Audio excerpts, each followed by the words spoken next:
নমস্কার, আমি doctor Sinjini Ghosh, assistant professor community medicine, Rampurhat government medical college এবং ডায়াবেটিস স্পেশালিস্ট। আর এখন আমি যে বিষয়ে বলবো সেটা হচ্ছে ডায়াবেটিসের কমপ্লিকেশন। ডায়াবেটিস একটি অত্যন্ত ঘরে ঘরে ঘরে ঘরে আমরা এই অসুখ পাই। অত্যন্ত একটি ইম্পর্টেন্ট অসুখ এখন এই সোসাইটিতে, এবং সেইটা সম্পর্কে আমাদের ভীষণই সচেতন থাকা দরকার। যদি আমাদের ডায়াবেটিস ধরা পড়ে তাহলে অবশ্যই তার চিকিৎসা করতে হবে প্রপারলি চিকিৎসকের কাছে গিয়ে, এবং নইলে যে যে কমপ্লিকেশন গুলো হতে পারে সেগুলি মারাত্মক। সেগুলির মধ্যে কি কি পড়ছে, মোটামুটি এটা আমাদের পুরো সিস্টেমকে ইনভলভ করে, চোখ থেকে শুরু করে একেবারে পা অবধি।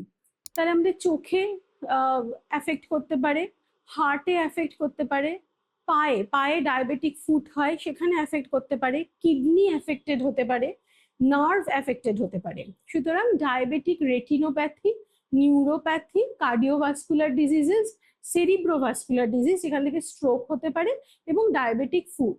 তো এতগুলো ইম্পর্টেন্ট কমপ্লিকেশন, এবং এই কমপ্লিকেশন গুলো যাতে আমাদের না হয় সেই জন্য আমাদের সচেতন থাকতে হবে। ডাক্তার আমাদের যেরকম ওষুধ বলবেন সেই ওষুধ ডাক্তার দেখিয়ে খেতে হবে, এবং মোস্ট ইম্পর্টেন্ট হচ্ছে সেলফ ট্রিটমেন্ট করা যাবে না।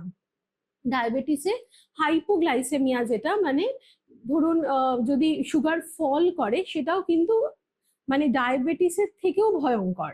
মানে সুগার ফল করলে সেটা হাইপোগ্লাইসেমিয়া, সুগার বাড়লে সেটা হাইপার গ্লাইসেমিয়া, বা আমরা ডায়াবেটিস বলে যেটাকে বলি। তো হাইপোগ্লাইসেমিয়াতে কিন্তু মানে ফেটালিটি হয়, মৃত্যু অবধি ঘটে। এই হাইপোগ্লাইসেমিয়াও একটি কমপ্লিকেশন অফ ডায়াবেটিস। এইটা সম্পর্কে আমাদের খুব সচেতন থাকতে হবে। আমরা পেশেন্টদের সবসময় বলে থাকি সাথে একটু চিনি রাখতে, বা দরকার হলে স্প্রাইটের বটল, যা কিছু যদি হাতের কাছে এরকম কিছু রাখেন তাহলে খুব ভালো হয়। কখনো যদি মনে হয় যে একটু ডিজি ফিল করছেন, একটু মাথা ঝিমঝিম করছে, কিরকম একটু অসুবিধে হচ্ছে, সমস্যা হচ্ছে, তাহলে কিন্তু সাথে সাথে একটু ওই চিনি জাতীয় কিছু, চিনি সব থেকে ভালো হয় একেবারে সুগার খেলে, সেটা সব থেকে প্রয়োজন।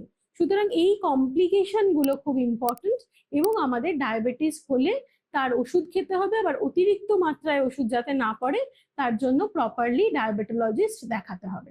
নমস্কার।